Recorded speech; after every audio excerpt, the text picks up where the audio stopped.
temas más discutidos en la cristología es la eternidad de Jesús. Para muchos es muy cuestionable ese tema, es decir, ¿cómo podemos entender la eternidad de Jesús en la Biblia? En realidad, el libro que comienza hablando de eso es el libro de Juan. En el Evangelio según San Juan aparece por primera vez y es, a decir verdad, el único que aborda el tema desde el principio. Mientras que Mateo lo hace desde la perspectiva del nacimiento de Jesús, Lucas lo hace desde la perspectiva misma del nacimiento de Jesús y sus antecedentes. Marcos lo hace desde la tentación de Jesús, pues Juan lo hace abordando uno de los temas que ya aquejaban a la iglesia primitiva, y es la eternidad de Jesús. En San Juan capítulo número 1 y versículo número 1 encontramos ya ese pasaje tan controversial que ha polarizado a muchos cristianos en la actualidad. Nos dice: en el principio era el Verbo, y el Verbo estaba con Dios, y el Verbo era Dios. El versículo 2: este estaba en el principio con Dios. Todas las cosas por medio de Él fueron hechas, y sin Él nada de lo que ha sido hecho fue hecho. Este pasaje, cuando lo vemos en el idioma griego en el cual fue escrito el Nuevo Testamento, tiene algunas situaciones que tenemos que analizar para poder entender mejor el pasaje. Cuando lo vemos desde la perspectiva en español como tal cual está, de pronto no nos da todos los detalles que se pueden lograr desde el momento, desde el idioma griego en el cual fue escrito este pasaje. Lo cierto es que en griego dice así algo como en el principio, o en principio, o cuando hubo un principio, sería más o menos la traducción, existía el verbo, o el verbo ya era. Y el verbo estaba con Dios, y el verbo era Dios. Ahora, vale notar que este principio, el cual está mencionando San Juan 1.1, no es el principio de Génesis 1.1. Es un principio diferente. Este principio de Génesis de Juan 1.1 es completamente anterior al principio de Génesis 1.1.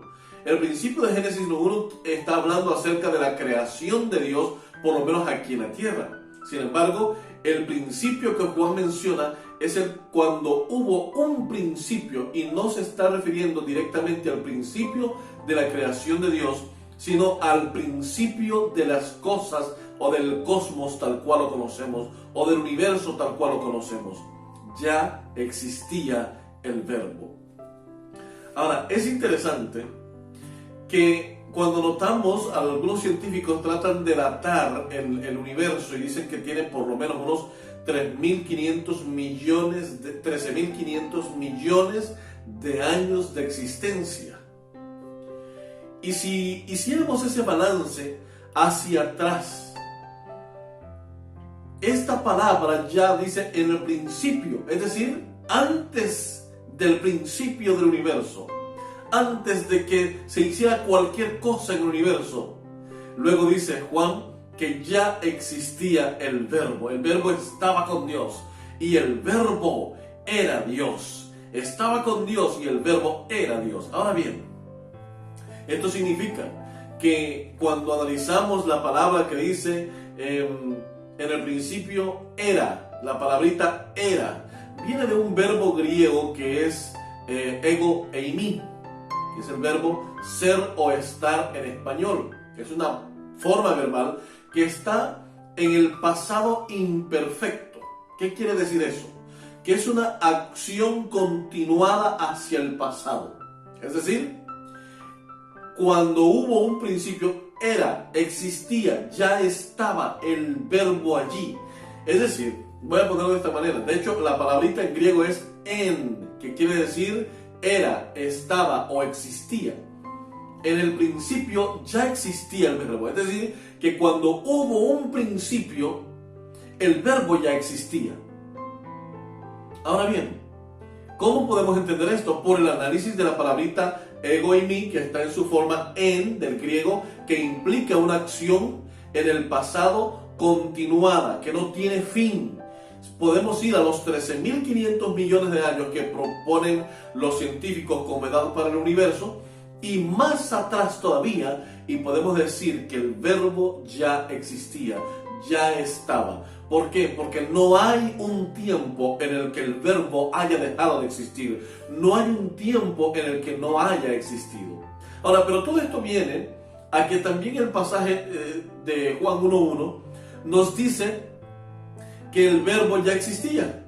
Estaba con Dios. Es decir, el verbo es distintiblemente diferente de Dios. Sin embargo, tiene atributos de Dios. Porque luego dice que el verbo también es Dios. Por lo tanto, no solamente estaba con Dios, sino que a su vez este verbo es Dios. Lo que esto implica es que Juan está haciendo una descripción completamente de la diferencia que hay entre el Padre como Dios y el Hijo como Dios. Algunas personas desestiman entonces y minimizan al Espíritu Santo por el hecho de que en algunos pasajes no aparece el Espíritu Santo, como el caso de Juan 1.1, que solamente habla del verbo, que habla del logos y habla del Padre, por ponerlo de esta manera. Pero entonces, ¿dónde está el Espíritu Santo? Y al no estar el Espíritu Santo ahí, algunos prefieren decir que es que el Espíritu Santo no existe tal como existe el Hijo y el Padre, como una individualidad, como una personalidad distinto del Padre y distinto del Hijo. Entonces, pero en realidad no es así. No podemos decir lo que el texto no dice, porque el texto no está hablando del Espíritu Santo. El pasaje no está hablando del Espíritu Santo. El pasaje está hablando del Logos. El sujeto en Juan 1.1 es el Logos. Así como en Génesis el sujeto es Elohim, en Juan 1.1 el sujeto es el Logos.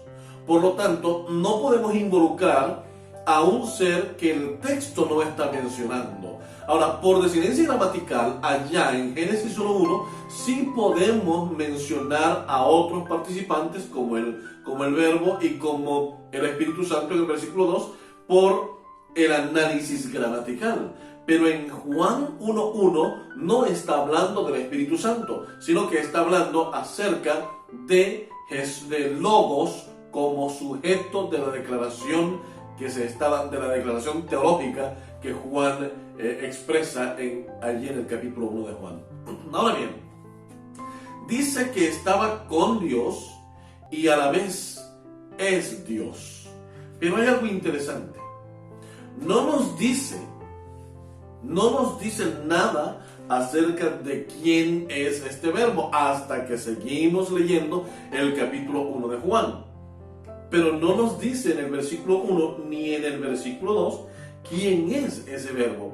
Por eso es que necesitamos entonces ir a lo que nos dice la Biblia para que ustedes vean quién es el Logos del que está hablando Juan en el capítulo 1 y versículo 1 de su evangelio. Vamos a ir al capítulo 19 de Apocalipsis y vamos a ver quién es ese Logos. Miren lo que dice el versículo 11 en adelante. Entonces vi el cielo abierto y había un caballo blanco. El que lo montaba se llamaba Fiel y Verdadero, y con justicia juzga y pelea. Sus ojos eran como llama de fuego, en su cabeza tenía muchas diademas y tenía escrito un nombre que ninguno conocía sino él mismo. Estaba vestido de una ropa teñida en sangre y su nombre es la Palabra de Dios. Los ejércitos celestiales vestidos de lino fino, blanco y limpio, lo seguían en caballos blancos. De su boca sale una espada aguda para herir con ella las naciones, y él las regirá con vara de hierro. Él pisa el lagar del vino del furor y de la ira del Dios Todopoderoso. En su vestidura y en su muslo tiene escrito este nombre: Rey de Reyes y Señor de Señores. Que dicho sea de paso, en el versículo 13, donde dice que tiene escrito un nombre, ese nombre que dice la palabra de Dios, en realidad en el griego es lo mismo, el verbo de Dios. Por eso es que algunas versiones, de hecho, si usted va a una versión 1960, va a encontrar que dice allí, y tenía un nombre escrito, y su nombre era el verbo de Dios. ¿Por qué verbo de Dios? Porque es el mismo verbo del cual Juan está hablando en su evangelio en el capítulo 1 de Juan.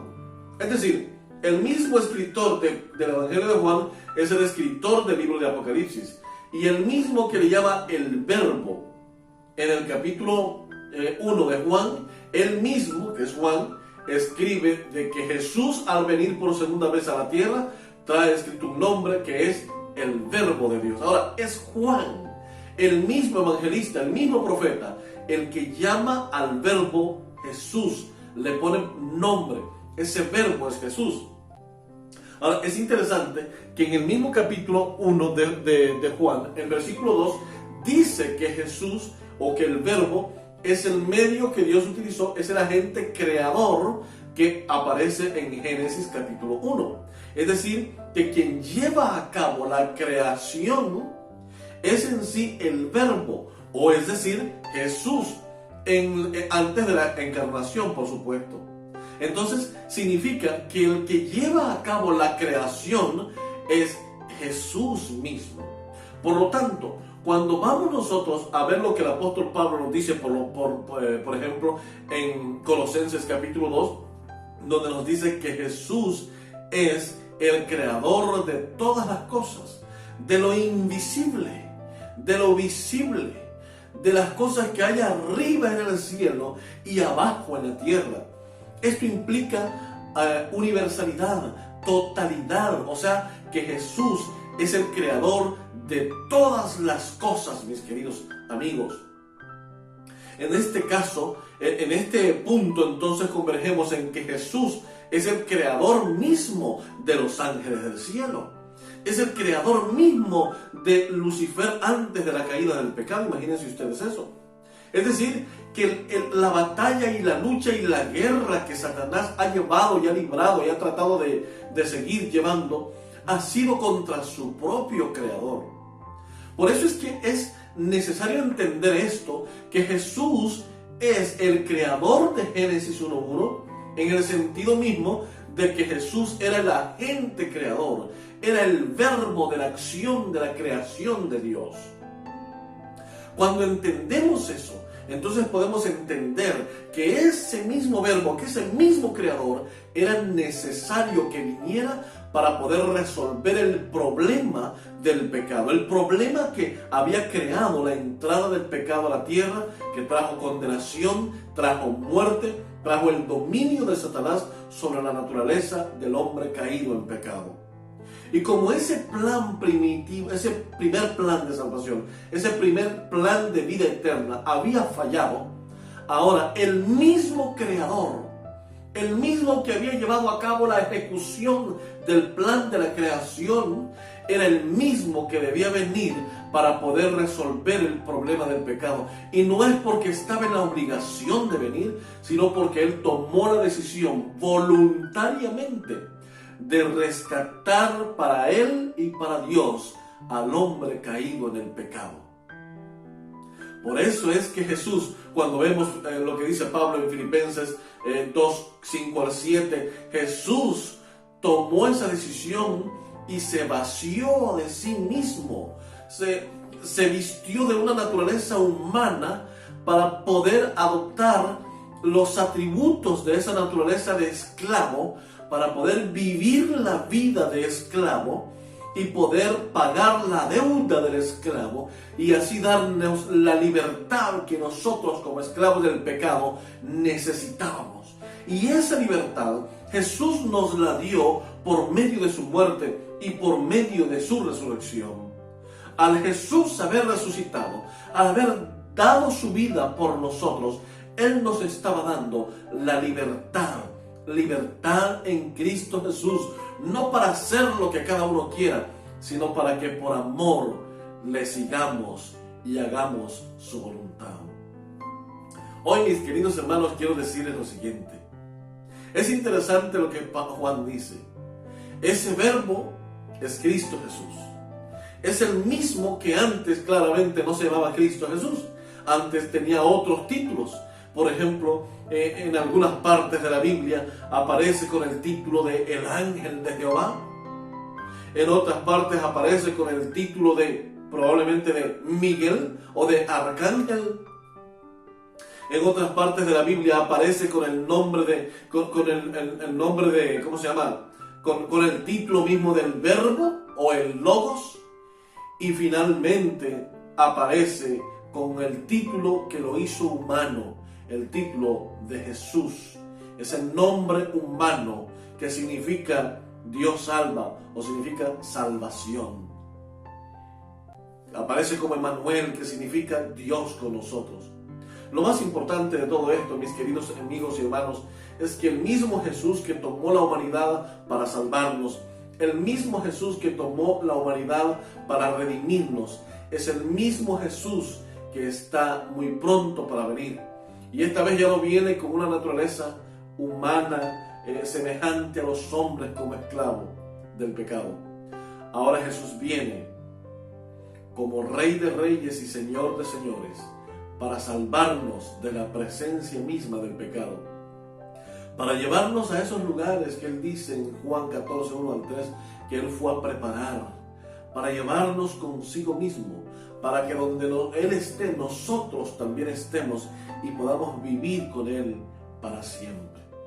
Que Dios les bendiga, mis queridos hermanos, y los espero ver en el siguiente estudio, así que no te lo pierdas, te espero.